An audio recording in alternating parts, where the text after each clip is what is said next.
인류의 역사를 성경적인 관점에서 바라본다고 한다면 하나님께서 써내려 가시고 만들어 가시는 구원의 이야기다라고 말할 수 있을 것입니다. 인간을 하나님의 형상으로 창조하시고 그러나 타락한 인간을 다시 하나님께서 세우셔서 이제 영원한 천국으로 이끌고 가는 이야기. 지금 끝에 부분쯤 어디엔가 있을 거라고 생각을 해요. 그러니까 인류의 역사는요, 하나님이 써내려 가신 아주 큰 인류 구원의 큰 이야기다라고 볼 수가 있습니다. 그 이야기의 저자고 연출가는 당연히 연출가는 하나님이시고요. 다 주관하신 분 하나님이시고요. 우리는 거기서요 배역들을 다 맡으신 거예요. 그러니까 배우들이십니다.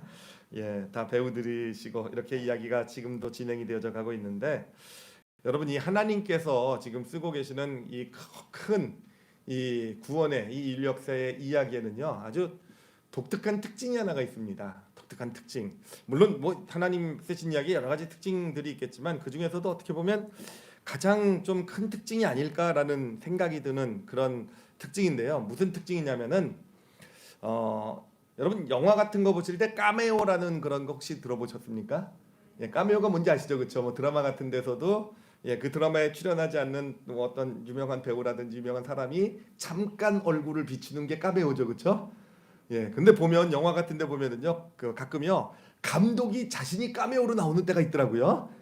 예, 부러웠나 봐요 배우들이요, 그렇죠? 그래서 나도 한번 좀 출연하고 싶어서 이렇게 뭔가 뭐 단역 같은데 뭐 이렇게 그런 쪽으로 출연하기도 하는 그런 경우도 보게 됩니다. 주로 그런 카메오의 역할은요, 그 이야기나 어떤 그런 영화 가운데 소위 말하는 깨알 같은 재미를 더하기 위해서 뭐 이렇게 카메오 출연을 하기도 하는데, 바로 이 하나님의 이야기의 큰 특징이 뭐냐면은 하나님 당신이 써 내려가는 이야기 가운데 카메오로 등장하셨다라는 거예요. 예, 언제 등장하셨습니까? 2000년 전에. 여러분 2000년 전에 예수님은 누구십니까? 예수님이 하나님이시잖아요, 그렇죠? 예, 하나님 하여튼 예수님이 나타나신 것은 하나님 자신이 직접 하나님이 써내려가고 계시는 온 인류의 구원의 역사 가운데 직접 당신이 등장하신. 근데 카메오로 등장을 하셨는데 예수님이 등장하신 것은요 단순히 뭐 깨알 같은 재미를 주시려고 등장하신 것이 아니라 굉장한 아주 큰 의미를 담고 있는 그런 등장이 됩니다.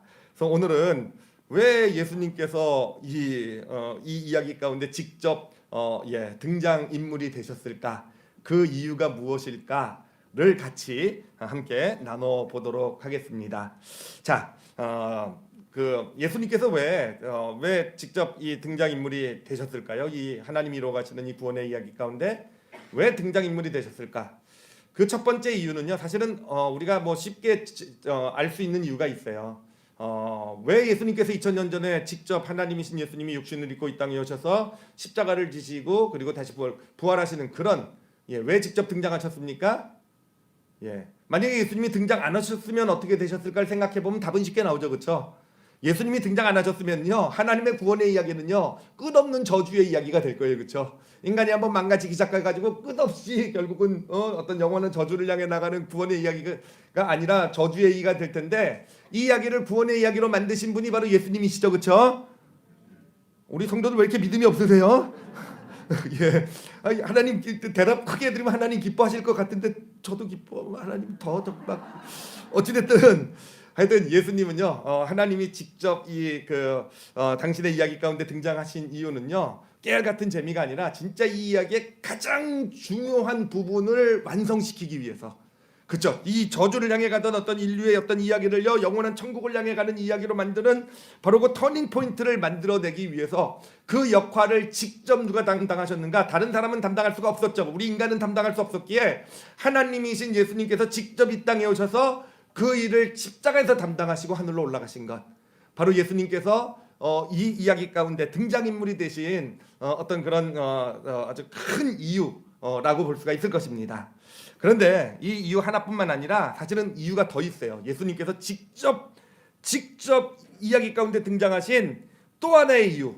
여러분 그 이유가 뭐냐면은요, 이제부터는 좀 잘 생각해 보셔야 돼요. 자, 예수님은요 하나님의 아들이라고 이렇게 성경에서 나타나고 있어요, 그렇죠? 하나님의 독생자, 하나님의 아들로 이 땅 아들로서 우리에게 소개가 되셨어요, 그렇죠? 자, 근데 그러면 왜 예수님을 하나님의 아들이라고 우리에게 그렇게 우리 인간에게 소개를 했을까요? 왜 하나님의 아들로서 이 땅에 오셨을까요? 왜 그랬을까라고 했을 때 여러분 왜 그랬을 것 같으십니까? 그 이유가 뭐냐면은 자 제가 오늘 아침에 이제 주차장에 저 뒤에 주차장 새롭게 된 거 보셨죠, 그렇죠? 예, 더 깨끗하게 될 거고요. 이거 다 아주 그냥 정말 정리가 될 건데 어찌됐든 주차장에서 차를 세우고 이제 저 맨 끝에 세우는데 그쪽에서 이렇게 쭉 걸어오는데 저희 교회 강아지가 2마리 있잖아요. 여러분 어저께 그 한 마리가 새끼를 낳았어요. 새끼를 낳았어요. 와 보는데 안 보여가지고 막 이렇게 보니까 저 구석에 땅 파고 들어가가지고 보는데 새끼를 자기 혀로 빨고 있고 새끼들이 이렇게 젖을 빨고 있더라고요. 자 그러면 제가 질문할게요. 우리 강아지가 난 새끼는요 고양이일까요 강아지일까요? 예, 뭘 것 같으세요? 걔가 만약에 고양이를 낳으면 어떻게 됩니까? 그쵸, 큰일 나죠, 그쵸? 예, 그 큰일 나죠, 그쵸? 예, 그 강아지가 새끼를 낳으면 강아지가 돼요, 그쵸? 예, 뭐 만약에 말이 새끼를 낳으면요, 그거는 말이에요, 그쵸? 우리 인간이 우리가 자녀를 낳으면 내가 난 자녀는 예, 뭡니까? 인간이죠, 그쵸? 얘가 갑자기 무슨 인간이 아닌 무슨 존재가 되는 건 아니죠, 그렇죠? 여러분, 예수님이 하나님의 독생자라는 이유, 하나님의 아들이라고 우리에게 소개한 이유는 뭐냐면은 그래요. 보통 뭐 하나님의 아들이니까 뭐 하나님보다 조금 위치상 미친 것 같고 아들은 아빠의 말 잘 들어야 되니까 예수님 하나님 말 잘 들어 그런 의미도 물론 있을지도 모르겠지만 진짜 중요한 의미는 뭐냐면은 바로 하나님의 아들이면 예수님도 누구라는 겁니까? 하나님이시라는 거예요. 자 그러면 예수님을 보면 우리는 누구를 보게 되는 겁니까? 하나님을 보게 된다라는 거예요. 하나님을 보게 된다라는 거. 여러분 그 제자들이 이제 예수님과 함께 3년 동안 이제 같이 지내게 돼요. 그러면서 이제 예수님이 뭐 십자가를 지신다 여러 가지 힘든 얘기를 하니까 이 제자들이 엄청 답답한 겁니다. 이제 예수님 없으면 어떻게 하나 엄청 답답하면서 예수님한테 뭐라고 물어보냐면은 우리에게 하나님을 좀 보여달라고 얘기를 해요. 정말 우리가 하나님을 좀 보고 싶습니다. 하나님을 봐서 정말 하나님이 어떤 분이신 줄 알면은 우리가 이 믿음의 길을 잘 걸어갈 수 있을 것입니다. 하나님 좀 보여주세요 라고 요청을 하니까 예수님께서 뭐라고 대답하신지 아십니까? 예, 제가 그 표정은 성경에 안 나와 있기 때문에 표정까지는 뭐 제가 정확하게 이렇다고 얘기할 수 없을지 모르지만 분명히 한심한 표정을 지셨을 거예요. 한심해하면서 뭐라고 얘기하셨냐면은 나를 보는 것이 하나님을 보는 것이다. 너희가 아직도 모르겠느냐? 너희가 3년 동안 나를 보고 내가 어떻게 행동하고 내가 어떻게 삶을 살아오고 내 어떤 삶의 모습들을 다 보지 않았느냐? 바로 너희는 누구를 본 것이냐? 하나님을 본 것이다라는 거예요. 하나님을 본 것이다. 그러니까 예수님께서 직접 이 땅에 등장인물이 되셔서 이 땅 가운데 이 이야기 가운데 들어오신 이유는요.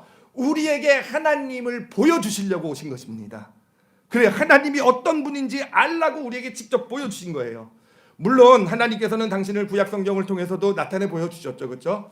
근데 여러분 구약 성경에 나타난 하나님은요, 사실 어떻게 보면은 직접 나타나신 것이 아니라 그를 통해서 말씀을 통해서 나는 이런 하나님이라는 게 계시가 된 것이고요. 그리고 또 어떻게 보면은요, 그 하나님을 간접적으로 경험한 사람들이 하나님은 이런 분이다 해서 하나님을 직접 본 게 아니라 간접적으로 경험한 하나님을 자기가 어떤 알게 되고 뭐 사건을 통해서 경험한 하나님 이런 하나님이다라고 적은 것이 구약에 나오는 하나님에 대한 이야기예요.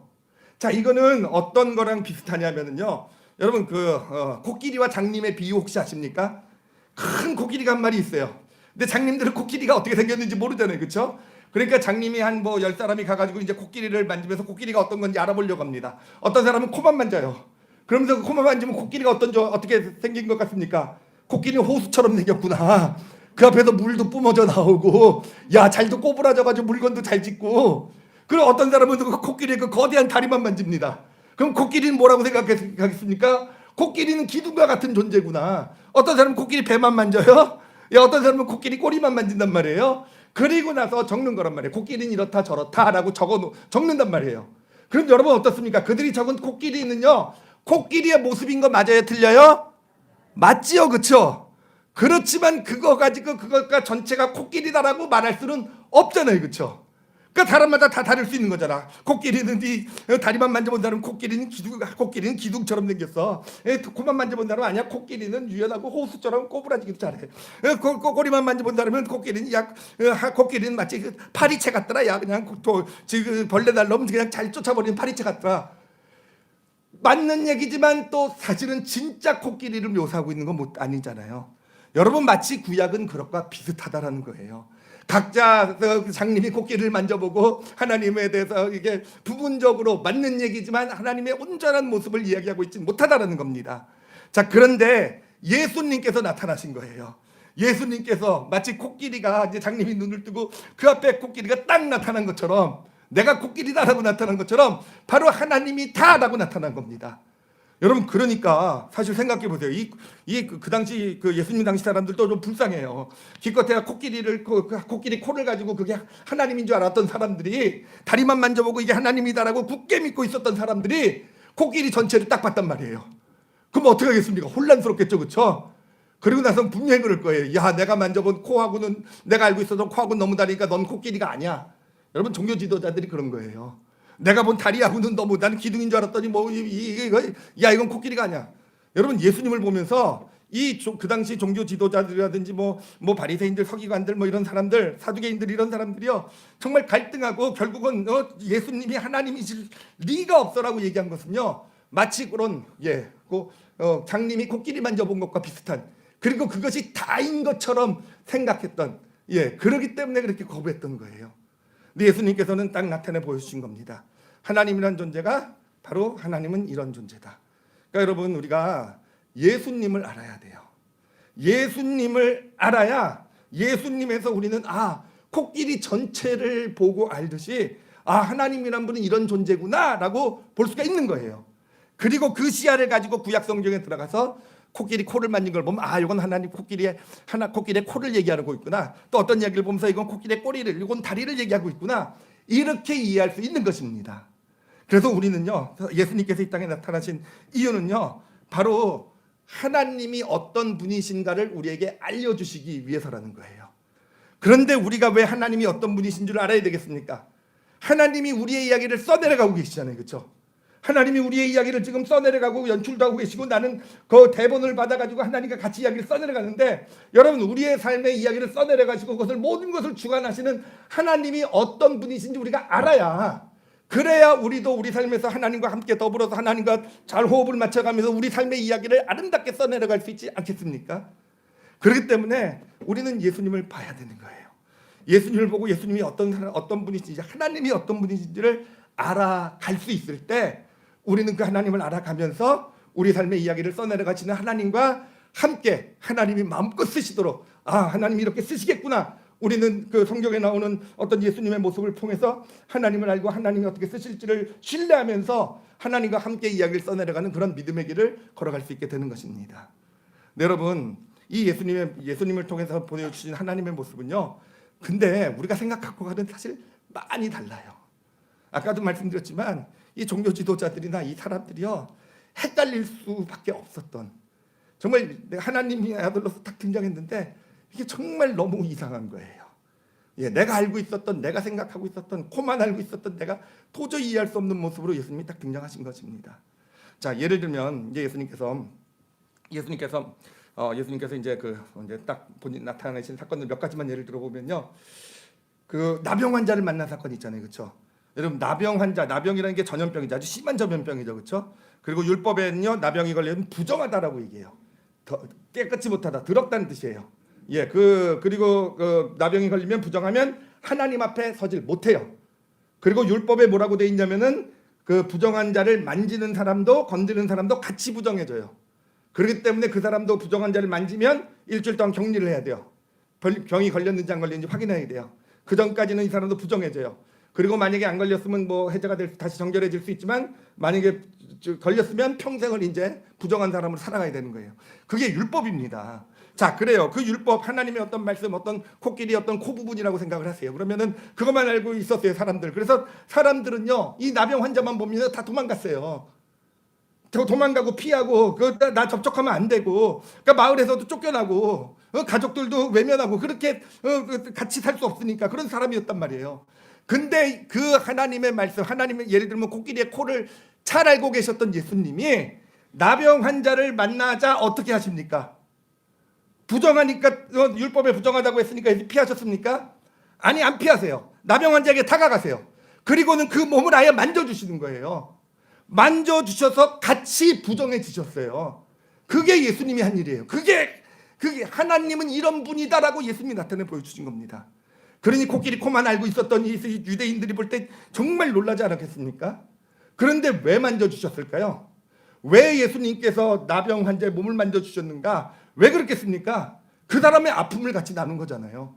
가족으로부터까지 버림받았던 그 사람, 다 부정하다고 생각해서 모두 다 근처에도 오지 못했던, 그 인간인자 취급도 받지 못했던 그 사람의 어떤 아픔을 같이 만져주고 같이 나누고, 그래서 예수님도 부정해지셨어요. 법적으로요. 율법적으로는 부정해지셔서 일주일 동안 마을에 못 들어가시게 되셨어요. 바로 이 나병 환자의 몸뿐만 아니라 마음까지 만져주시기 위해서, 치유하시기 위해서. 나병이 걸리면 부정해지지만 그게 하나님의 어떤 율법이 정한 바이지만, 하나님은 어떤 분이냐? 그 율법에 정한 것에도 불구하고 직접 가셔서 그 사람을 만져주셔서 같이 부정해지는, 바로 이런 분이 하나님이다라고 우리에게 알려주고 있는 거예요. 이런 분이 하나님이다. 사람들은 다 어떤 부정하고 더럽고 뭔가 같이 어울리면 안 되고 다 이렇게 따돌림을 하는 그런 인생 가운데, 하나님이란 분은요, 가셔서 아니, 나는 너와 함께한다.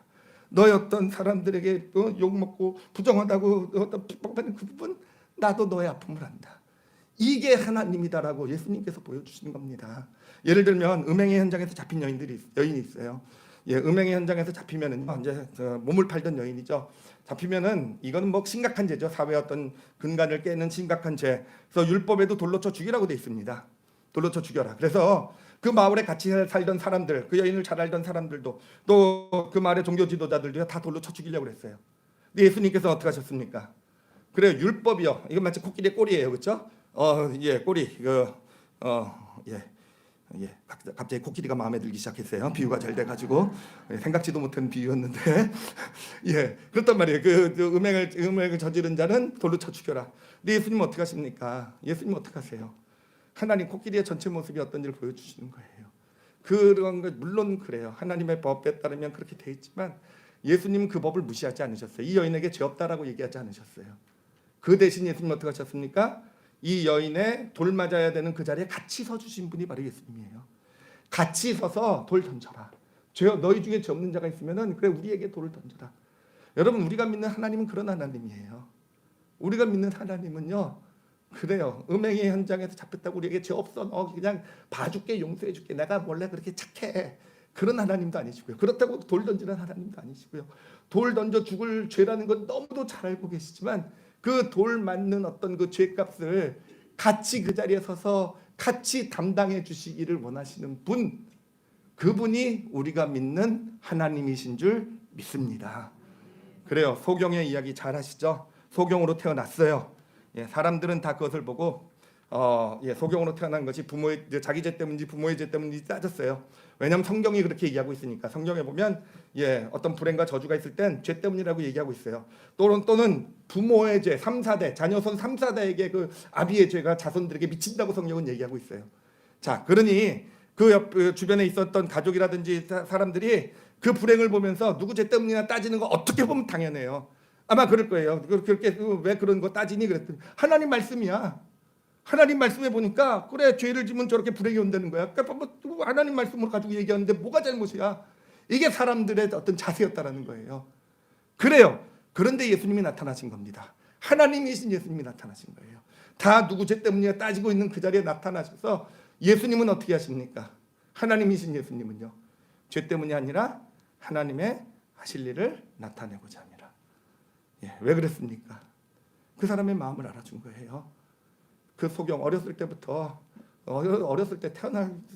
태어나자마자부터 죄 때문에 저렇게 소경이 된 저 불행한 저 저주받은 인생, 맨날 그 얘기 들었다고 생각해 보세요. 한번 생각해 보세요. 제가 지금 누굴 예를 들지 무서워서 못 하겠는데 예를 들면 우리 최현래 권사님은 지금 그렇게 힘든 이유는요, 죄 때문에 그런 거예요. 그때 그 잘못하셨잖아요. 그때 그런 문제 하니까 지금 삶이 그 모양 그 꼴이시죠. 기분 나쁘셔도 성경에 그렇게 얘기하고 있으니 뭐 어떻게 할 말 없으시잖아요. 사람들은 다 그랬어요. 권사님 죄송해요. 거기 앉으셔가지고 하여튼 사람들이 다 그렇게 봤어요. 그리고 그게 하나님의 말씀이니까 너무 더 당연히 그렇게 해도 된다고 생각을 했어요. 그런데 예수님이 나타나셔서요, 어떤 하나님을 보여주십니까? 아니요, 죄 때문이라고 안 하시잖아요. 하나님이 하실 일을 나타내고자 합니다. 그 사람의 마음을 먼저 생각해 주신 거잖아요. 어려서부터 그렇게 자라왔던, 그래서 스스로를 저주받은 존재라고 생각하며 살아가는 이 사람에게, 아니, 네 인생을 통해 하나님이 하실 일을 나타내고자 하는 거야. 그러더니 그것이 그 사람에게 믿음이 된 거예요. 소망이 된 거예요.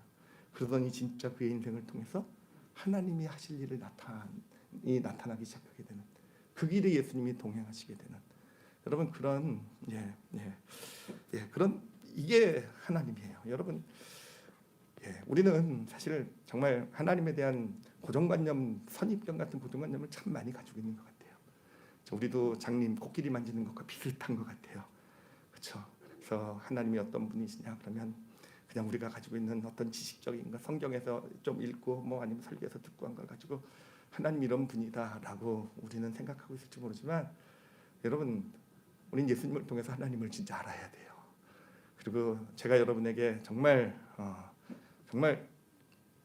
꼭 말씀드리고 싶은 거는, 정말, 그리고 제가 자신 있게 말씀드릴 수 있는 건요, 하나님은요 우리가 생각하는 것과는 늘 다르세요. 우리가 생각하는 것과 꼭 다르세요. 제가 머리로 가지고 있는 생각들, 어떤 하나님이신지, 하나님 이러실 거야라는 것과 진짜 우리가 성경에서 정말 예수 그리스도를 보고 거기서 발견된 하나님의 모습은요 너무도 달라요. 너무도 달라요. 제가 어제도 제 딸아이랑 예배를 드리면서 하나님 어떤 분이시냐 그랬더니요, 뭐라고 대답을 하냐면요, 뻔한 대답을 하더라고요. 전지전능하시고 무소부재하시고 뭐 사랑이시고 공의로우시고 그래가지고 여러분, 뭐 맞아요. 틀린 얘기 아니에요. 근데 그거는요 코끼리를 만진 것도 아니고요, 누가 만지고 쓴 이야기를 가지고 그냥 내가 읊고 있는 것뿐이에요. 내가 만져서 그런 얘기를 하면 또 모르겠어요. 근데 예수님께서 이 땅에 오셔서요 우리에게 보여주고 계십니다. 내가 어떤 사람인지, 내가 하나님이 어떤 분이신지. 여러분, 그 하나님을 잘 알아가시는 그런 우리 올리브교회 성도들이 되시기를 바랍니다. 하나님이 어떤 줄 알아야 지금 내 상황에서 어떤 이야기가 펼쳐질지 우리가 알 수 있을 거 아니겠습니까? 내가 정말 이 나병 환자 같은 처지에 있을 때 정말 사람들이 다 날 피하고 날 더럽게 여기고 나랑 같이 어울리면 마치 내 삶도 망가지는 것처럼 생각하는 그런 정말 외로움 가운데 있을 때, 정말 하나님이 그 어떤 분이신 줄 알아야 그 하나님, 나를 찾아오셔서 문둥병자를 만져주신 하나님이 나를 만져주시고 더럽다고 하지 않으시고 같이 그 아픔을 나누시는 그 하나님의 이야기 가운데 내가 나를 맡길 수 있게 되지 않겠습니까? 내가 그래 죄 져요, 잘못했어요, 음행 같은 정말 큰 죄를 짓기도 하고 큰 실수를 했어요. 그래서 사람들은 다 나를 비난하고 판단하고 돌을 던지고 있을 때 그 하나님을 알아야, 같이 정죄하시는 하나님이 아니라 나와 같이 돌 맞는 자리에 서 계셔 주시는 하나님을, 우리가 그분을 알아야 정말 그 이야기가 쓰여질 거 아니에요. 내가 이렇게 죄 짓고 힘들고 가장 인생의 바닥 가운데 있었을 때, 진짜 이제는 더 이상 어떻게 해볼 도리가 없이 끝났구나 생각했을 때, 그 자리에 함께 계신 그 예수님 덕분에, 그 예수님과 함께 그 자리에서 오히려 완전히 새로운 인생을 살게 되잖아요. 그렇죠? 그것이 바로, 그분이 바로 그 이야기가 내 삶을 통해서 쓰여져 나가게 되는 그런 축복을 보게 되지 않겠습니까? 모두가 다 내 불행을 보고 손가락질할 때, 볼 부르고 다 정죄하고 판단하고 있을 때, 아니, 하나님이 하실 일을 나타내고자 합니다. 나에게 소망 주시는 그 예수님을 만나게 되고요, 그렇게 해서 내 삶이 소망 가운데 저주를 이기고 나가는 그런 축복의 이야기가 쓰여져 나가는 하나님의 역사가 나타나게 될 줄 믿습니다. 제가 이 예수님에 대해서 이렇게 묵상을 하면서요, 정말 사실은 진짜 놀라운 사실을 하나 깨달았어요. 정말 이제까지 생각해보지 못했던 하나님이란 분이 이런 분이구나라는 걸 깨닫게 된 게 있어요. 뭐냐면은, 여러분, 우리가 기독교라는 종교를 생각하면은요 어떤 이미지가 떠오르십니까? 왜 교회를 다니고, 왜 하나님 말씀을 듣고요, 왜 설교 들으시잖아요, 그렇죠? 성경 공부하시는 분도 계시잖아요, 그렇죠? 왜 그렇습니까? 왜 어렸을 때부터 교회 학교에서 우리가 신앙생활하면서 우리가 기독교라고 생각하면 뭘 생각합니까? 교회 와서 뭘 배우세요?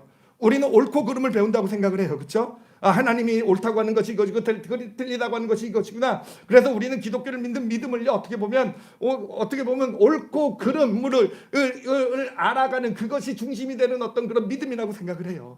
그 길이라고 생각을 해요. 그래서 옳은 길을 걸어가면 복을 받고 틀린 길을 걸어가면 그러지 못하는 이 기준으로 이게 신앙의 길이라고 생각하는 게 우리의 모습, 저의 모습이었단 말이에요. 그런데 예수님의 모습을 보면서요, 이게 완전히 깨어져 나간 겁니다. 여러분, 소경 그 나병 환자를 됐을 때 옳고 그름으로 보면 뭐겠습니까? 외면해야 되는 거예요. 그렇죠? 이 사람은 지금 그 부정하게 걸렸으니까 하나님 말씀에 부정하다고 건들지 말라고 했으니까 옳고 그름으로 따지면은요, 넌 부정해, 우리에게 떠나, 또는 내가 떠나는 게 옳고 그름의 기준에서 본 걸 거예요. 근데 예수님 옳고 그름의 기준으로 그 사람을 대했습니까? 아니잖아요. 예수님은 옳고 그름으로 대하지 않으시고요, 예수님은요 보니까요 공감과 긍휼로 대하시더라고요. 예수님에게 우선은요 옳고 그름의 문제가 아니라 네가 틀렸다 맞았다를 따지기 전에 그에게 다가가 주셔서 그의 아픔을 공감해주고 긍휼하신 사랑을 가지고 그를 대하시는 게, 그게 예수님의 본질, 하나님의 본질이더라고요.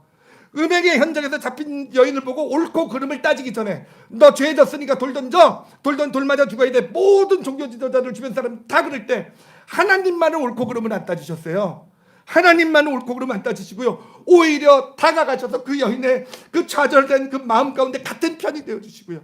얼마나 놀랍겠습니까? 그 돌 맞는 그 자리, 죽어야 되는 그 죄인의 자리에 같이 서주신 그 예수님. 그래요, 여러분, 소경도 마찬가지 아니겠습니까? 다 하나님의 말씀을 가지고 옳고 그름을 가지고 따지고 있을 때, 그 사람의 인생에 왜 저런 불행이 있을까 따지고 있을 때 예수님만은 이제 옳고 그름으로 다가가지 않으셨어요. 여러분, 기독교라는 종교는요 옳고 그름의 종교가 아니더라고요. 기독교라는 종교는요, 기독교 우리가 믿는 하나님은요 옳고 그름의 하나님이 아니시라, 물론 옳고 그름이 중요하죠. 우리가 잘 배워야 되고 따라 살기로 노력해야 되는 것이지만 더 중요한 건 뭐겠습니까? 기독교의 본질은요, 저는 이 하나님의 모습을 보면서요, 기독교의 본질은요 공감과 긍휼이더라고요. 공감과 긍휼이더라고요. 하나님, 예수님이 와셔서 보여주신 게 바로 그것이더라고요. 예, 그 기독교의 믿음의 본질을 알게 될 때 우리 삶 가운데서도요 하나님의 그 공감하시고 긍휼하시는 그 사랑 가운데 우리 삶의 이야기가 아름답게 써내려져가는 그런 놀라운 축복 가운데 우리가 있게 될 줄 믿습니다. 자, 세 번째 마지막이에요. 왜 예수님께서 카메오가 되셨을까? 왜 인류 역사 가운데 그 이야기 가운데 직접 등장하셨을까?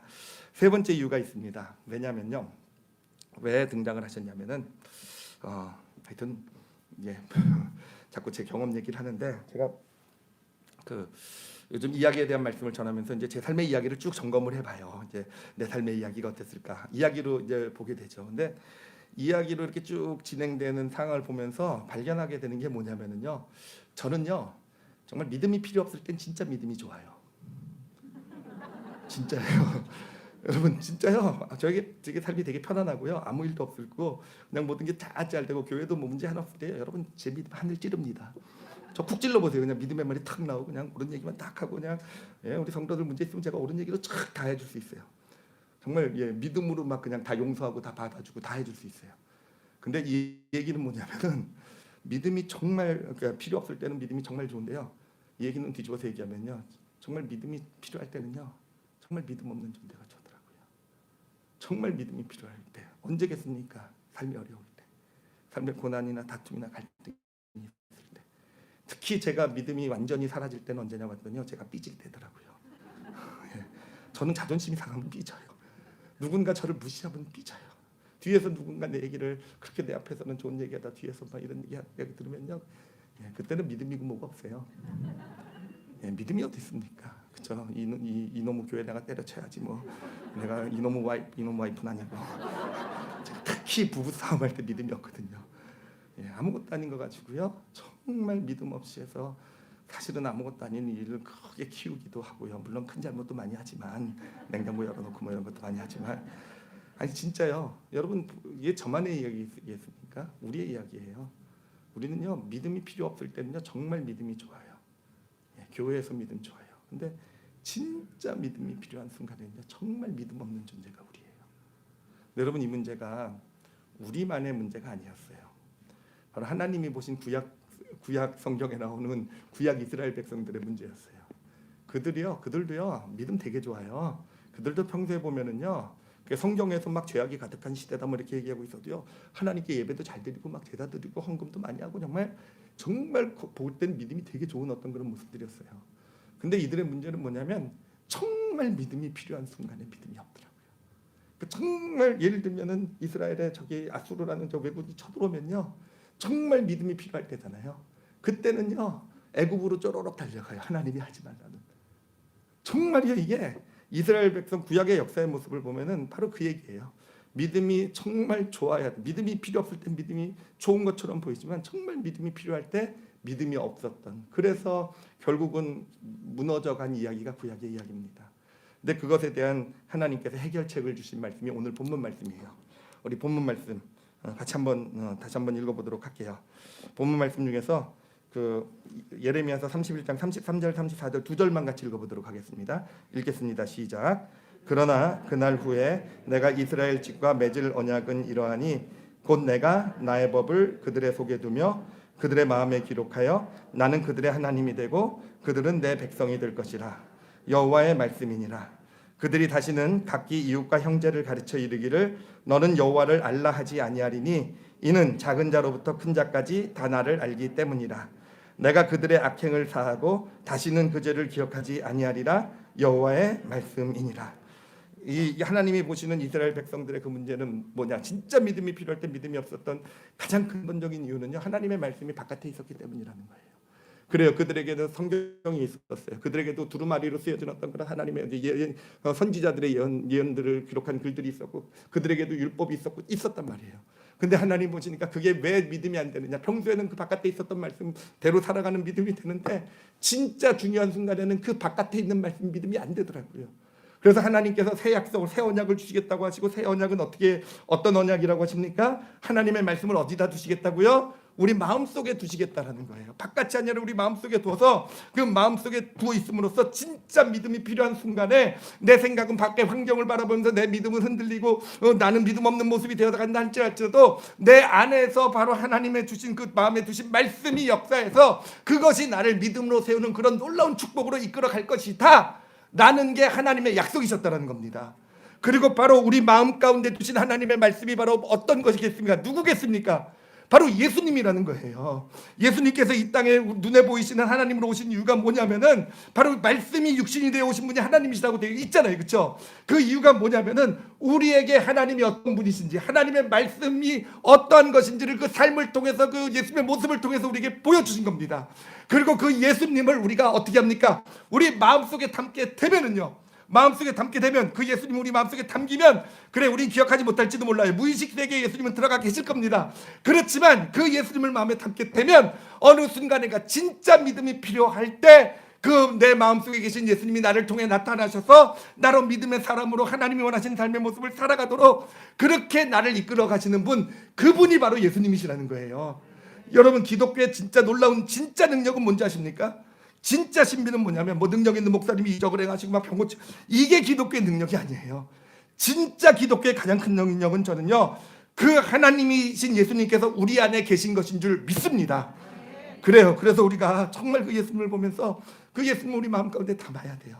잊어버려도 상관없어요. 예배 드리고 말씀 듣고 나가면 잊어버리시잖아요. 그렇죠? 저기 스위치 있잖아요. 그래서 스위치가 딱 저기 센서가 있어가지고 저기 센서 지나가면 주일 예배 드렸던 건 싹 사라지잖아요. 그렇죠? 제 얘기하는 거예요. 저기 센서 딱 있어요. 제가 여기 스위치 있어서 저는 스스로 올렸다 내렸다는데 그렇잖아요. 그래도 상관없어요. 여러분, 이 자리에 정말 하나님 앞에 예배드리고 하나님 말씀을 하고 여러분 성경 읽을 때 그 예수님이란 분이 어떤 분이신지, 내 생각, 내 어떤 고정관념 이런 것이 아니라 거기서 발견되는 예수님, 우리가 그 예수님을 알게 되고 만나게 되고 그 예수님을 내 마음에 담고 있게 되면은요, 내가 내 의지를 동원해서 하나님께서 만들어 가시는 이야기에 내가 믿음으로 반응하리라. 어렵고 힘든 일이 있어도 나도 그래 어기처럼, 지난주에 어기처럼 아름다운 아이가 되어 가리라. 막 의지를 세워가지고 억지로 하는 것이 아니라, 여러분 정말 예수 그리스도를 담고 계시면은요, 그래요. 그렇게 힘들고 어려운 상황이 오더라도 정말 믿음이 필요한 시기가 올 때요, 나는 못하지만 내 안에 계신 예수 그리스도께서 나를 통해서 나타나게 되시는 겁니다. 그렇게 해서 하나님의 이야기가 우리 삶 가운데 완성이 되어져 가는 거예요. 하나님의 이야기는 우리가 내 힘으로, 내 능력으로, 하나님께서 좋은 대본 쓰셨으니까, 하나님께서 다 연출해 주실 것이니까 이제 나는 그 대본 만날 받아서 내 의지를 가지고 정말 순종하리라, 내가 이대로 따라가리라 해가지고 그냥 억지로 따라가가지고 아름다운 이야기, 좋은 이야기가 만들어지는 것이 아니라, 하나님께서는 예수님을 내 안에 주셨어요. 하나님의 말씀을 내 안에 주셨어요. 그래요. 예수 그리스도를 우리가 마음에 담기만 하면 돼요. 우리 기독교 믿음은요, 예수가 다예요. 진짜 예수가 다예요. 예수를 알아야 우리가 진짜 성경을 읽어도요, 구약 성경, 여러분 예수님 모르고 구약 성경 읽으면 시험만 들어요.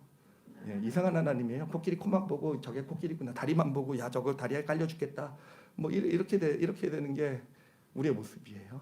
예, 예수님을 아는 게 우리 믿음의 전체 다입니다. 진짜 다예요.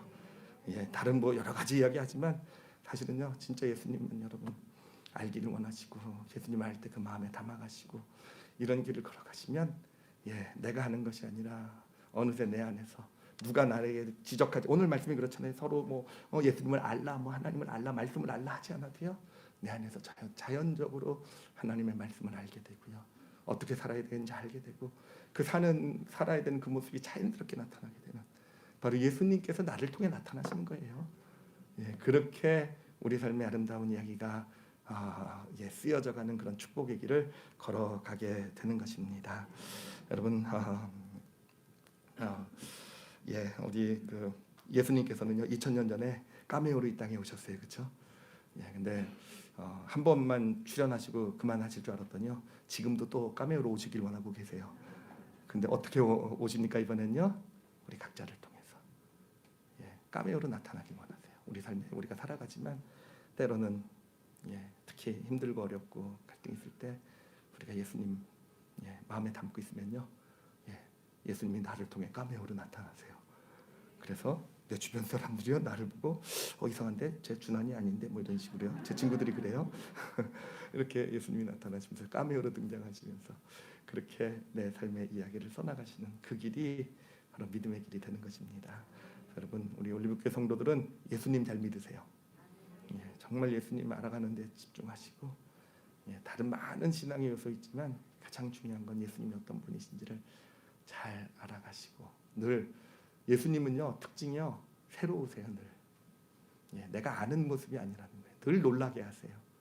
늘 제가 지금 20년이 넘게 말씀을 전해오면서 진짜 제일 감사하면서도 축복받았다고 느끼는 게 뭐냐면, 제가 아는 말씀을 전하는 게 아니라 저도 모르는 말씀을 전해요. 지난주까지만 해도 몰랐어요. 예, 지난주 말씀도 마찬가지예요. 그 지난주만 해도 몰랐어요.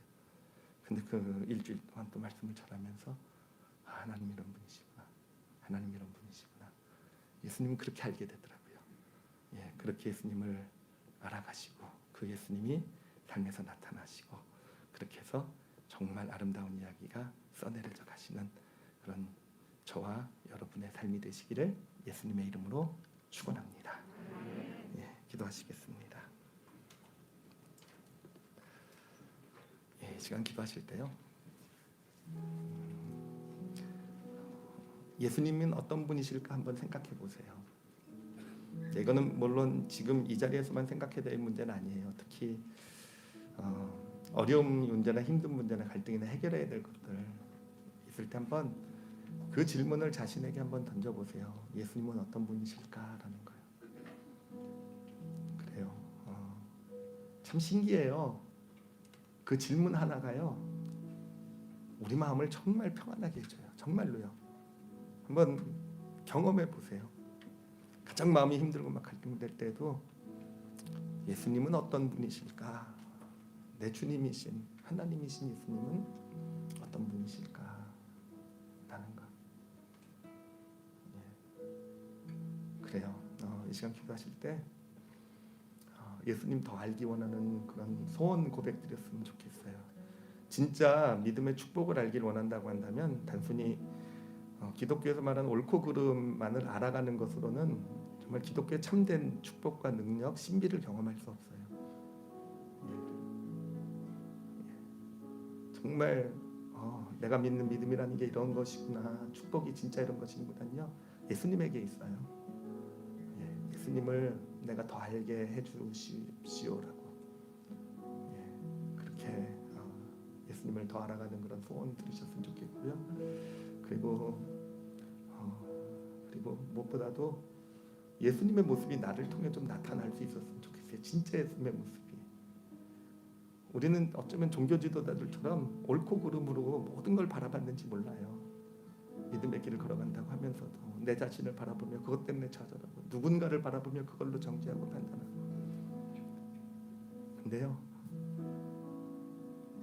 예, 긍휼과 공감과 긍휼이라 그랬어요. 우리가 그 예수님을 만나게 해주시고 내 삶을 통해서도 그 예수님의 모습이 공감해 줄 수 있고 긍휼히 여길 수 있는 그런 모습이 나타나길 원합니다. 라고요. 그리고 혹시 지금 자신의 삶에 어떤 어려움이나 문제, 힘든 일, 해결의 일이 있다고 한다면 여러분 지금이 예수님을 마음에 품을 때예요.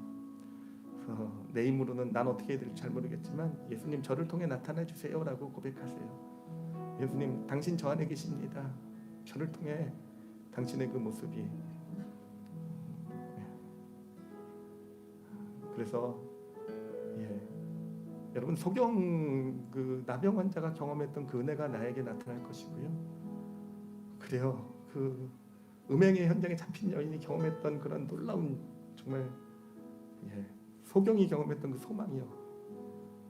예수 그리스도를 마음에 담을 때 나를 통해 나타나시옵소서 할 때 우리 삶에 그런 그들에게 이루어졌던 아름다운 이야기들이 생겨나게 될 거예요. 그래서 예수님 의지합니다라는 나를 통해 나타나시옵소서라고 그렇게 고백 드리셔도 좋을 것 같아요. 우리 오늘 말씀 놓고요. 우리 자신을 위해서 이 시간 잠시 함께 통성으로 기도하시겠습니다. 하나님 아버지 감사합니다. 하나님 감사합니다. 하나님 우리 올리브교회는 예수 그리스도를 더 잘 알아가는 그런 교회가 되길 원합니다. 하나님 이미 우리는 알고 있다라는 그런 우리의 고정관념, 우리의 교만들 내려놓게 해주시고 날마다 예배 때마다 또 하나님 앞에 무릎 꿇을 때마다 새롭게 나는 이런 하나님이야 라고 알려주시는 그 하나님을 우리가 알아가며 만나가며 그렇게 믿음의 길 걸어가는 저희들 되게 하여 주시옵소서.